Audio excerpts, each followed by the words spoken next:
This conference will now be recorded. All right, this is a continuation of the 6.5 graphing trig functions with transformations. And we had the last three examples still left to do. So these are kind of similar to the ones we did before, but just different variations of numbers. So for this one, we're looking at doing a sine graph. Remember, sine typically has the shape that it's at 0, 0, and then pi over 2, 1, pi 0, 3 pi over 2, negative 1, and 2 pi 0. Remember, that is the standard sine of x. Okay, so things that are different about this variation, we know that we can find the amplitude by looking at the value in front and taking the absolute value of that, which would still be 7. What that means is that instead of having a stretch of one above and one below your kind of baseline where your wave is, you're going to be stretching 7 above that baseline and 7 below. We would find the period, which is how far out the wave is stretched horizontally, by taking the normal wavelength of the period, which is 2 pi, and dividing it by the number in front of the x inside, so that's the 1/2. So that's 2 pi times 2 over 1, so it's going to be 4 pi. So there's my period. So this graph will be kind of stretched out so that it takes double as long to get through the wave. And then we need to know whether or not there is a vertical shift. There is not. So that means that our baseline is still at 0 for this wave, and that our min value would then be -7, and our max value would be a +7. We need to know about our phase shift. The way we find our phase shift is we set the inside part. I'm going to write this down first. So this part inside the parentheses, we set it between the normal period of sine, which is 0 to 2 pi. And we solve this for x in the middle. Now, we didn't do it this way in class, but I wanted to show you another way you can think of solving these. You can find the LCD of all the fractions, which here is a 4, because 2 also goes into 4, and you could just multiply everything by 4 to begin with. That would give you 0 is less than or equal to half of 4 would be 2x. The 4 would cancel and just leave me with a pi, and then that would be an 8x over here, or 8 pi over here. We would subtract pi from all the sides. That makes that 7 pi, and then divide everything by 2. So what this tells me is that my 4 pi period that I'm going to be graphing in just a second happens between -pi over 2 and 7 pi over 2. That's important for us when we go to make our points in just a second. But our phase shift is the first part of that. So we're shifting our whole graph to the left, -pi over 2. Okay, so our next piece of information, and let me see if I can make this bigger. Not technically, but we'll see how that works. We want to make our ordered pairs. So we know we need to have 5 ordered pairs because that's the typical 5 points that we graph. We know it starts at -pi over 2.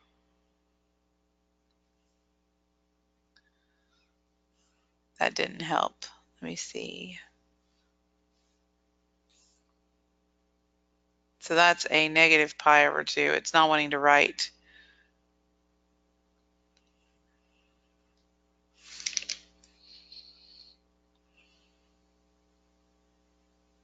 There we go. -pi over 2, and then 7 pi over 2. And then where we said you need to find the middle by cutting that in half, so the midpoint essentially. So you add -pi over 2 and 7 pi over 2, that would be 6 pi over 2, and then we cut that in half. So think about that as cutting the 6 on top in half. So that's going to be 3 pi over 2 is the middle. Same thing here. If we want to find the middle of these two, we do -pi over 2 plus 3 pi over 2. That's going to be 2 pi over 2. And that's just pi. If you cut that in half, you get pi over 2. And the last one is 3 pi and 7 pi over 2. That makes 10 pi over 2, which is 5 pi. But if you cut it in half, because you're finding the midpoint, it's 5 pi over 2. So you do need to know those 5 values. And then remember, this is the typical sine wave, so it starts at its baseline, which is 0. It goes up to its max value, which is 7. This one will go back to its baseline, then down to its minimum value, and then back to the baseline.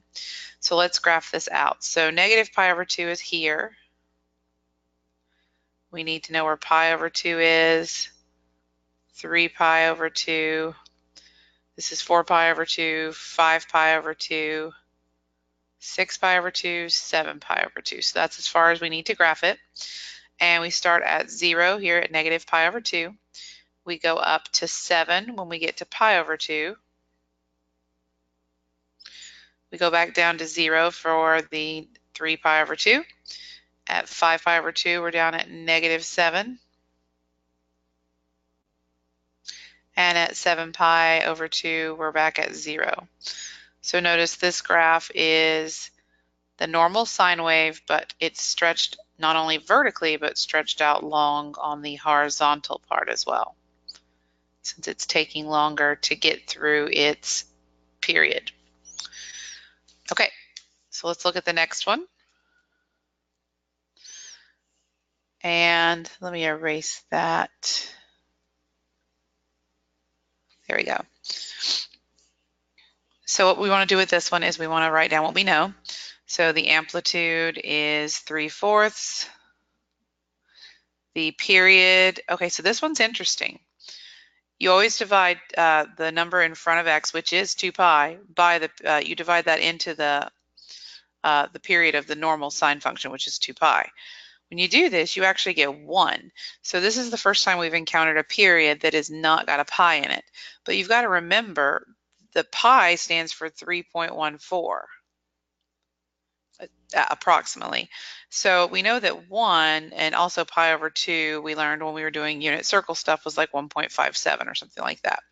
So we know that if pi over 2 is here, 1 is kind of, it's going to be a little bit less than that. So remember, this is still a real number line. We're just labeling all of the pi stuff.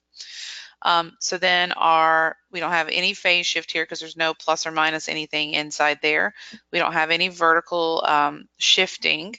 So our minimum value is the 0 minus the amplitude. So that's going to be negative 3/4. Our max value is 3/4. No phase shift, no vertical shift. So when we go to make our table here, we know that this is going to go the normal period for us, but it's not, well, it's not the normal period, sorry. It's going to go 1 as its period. So normally we go 0 to 2 pi is what I wanted to say. So we're going 0 to 1 because that is what the period is. And this has no shifting left or right. So we're still starting our sine graph at 0. Halfway through would be 0.5. Halfway between 0 and 0.5 is 0.25. So these are more like regular ordered pairs. And then 0.75. Okay, so then let's talk about our values. So remember, sine normally goes like this, with it hitting the 0 baseline at 3 points. So we have a 0, a 0, and a 0 since there was no vertical shifting. The max value comes first, the minimum value comes second. So if we graph this, this is really, if you didn't have the pi's here, this is really like imagining where would 1 be, you know, on the graph. It's going to go from 0 to 1. It's going to be very small. So 0, 0 is 1 point. I'm going to go ahead and put the 0.10 on here as well. So that's 1, 0. So the rest of our graph is happening in between these 2 points. 0.5 would be about halfway. That's the other place we hit 0. At 0.25, we're at 3/4. That's not even quite 1. And at 0.75, we're down at negative 0.75. Sorry, this keeps wanting to pull that up. So when we graph this, it's a very, very compressed, tiny sine wave. All right, and that leaves us with just one more example, and this one has almost everything that we've learned in this one. So cosine graph, typically, remember cosine of x looks like this. It starts at 1.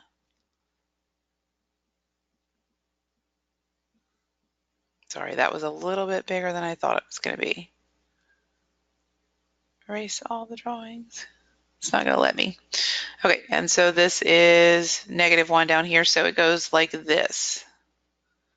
That's regular cosine of x.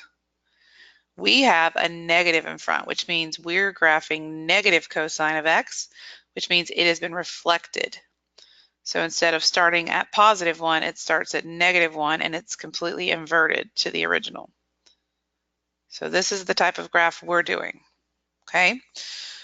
So reflected is the first thing we should notice. It has an amplitude of 5. It does have a period change. This would be 2 pi divided by that 1/3, which is 2 pi times 3 over 1, which is just going to be 6 pi. So I'm actually going to need to draw that out further to get the whole graph, or we could relabel these. We could call this 2 pi. In fact, I think I might have to do it that way. 2 pi, 4 pi, 6 pi, 8 pi.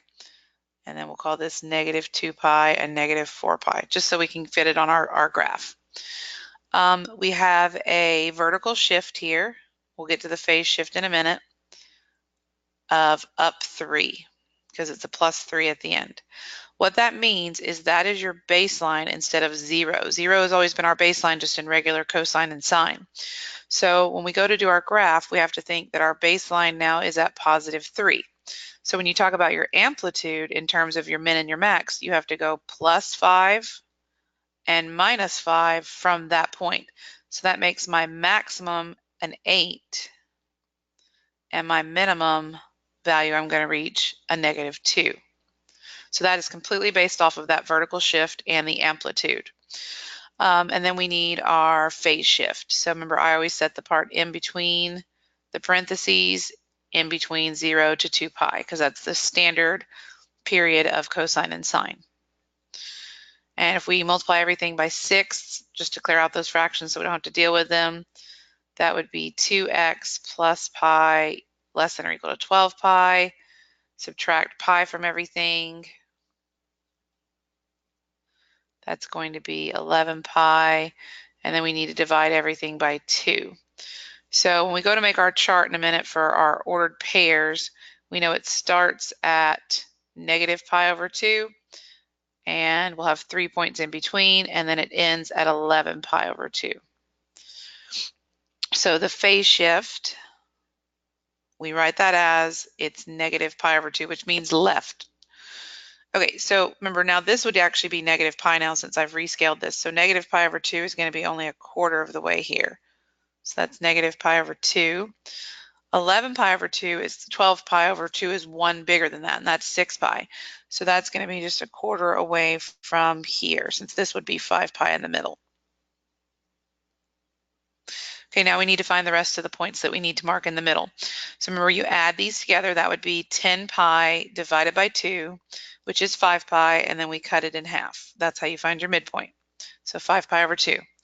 Then negative pi over 2 plus 5 pi over 2 would be 4 pi over 2, which is 2 pi, and then we cut that in half, so that's just going to be pi.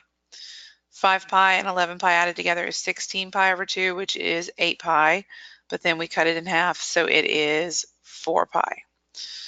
And then we need to talk about our values. So since this cosine starts at its minimum, since it's a negative cosine of x, our minimum is negative 2, so that's the first value. What we used to put as a 0 is our new baseline. Our baseline is now at 3, so there's going to be a 3 for our middle baseline. Our highest value is going to be 8, and then we work our way back down to those again. So let's plot where these would be. So pi is here, and 5 pi over 2 is 6 pi over 2 would be 3 pi, so it's 1 less than that, so it's a quarter of the way here. So that's 5 pi over 2. And then 4 pi is here. So we've got all of our 5 marks here. So negative pi over 2, we go all the way down to negative 2, put a mark. At pi, we go up to positive 3, put a mark. At 5 pi over 2, we go up to positive 8, put a mark. At 4 pi, we're back at 3. And at 11 pi over 2, we're back down at negative 2.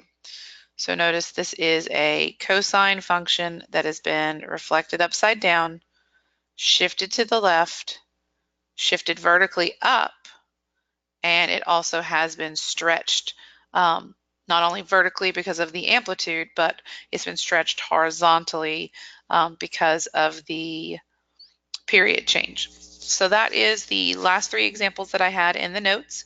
Hopefully that will help you guys when you're working through your homework and studying for your test. Remember all the other ones we did in class together from this packet. Hope you have a good weekend.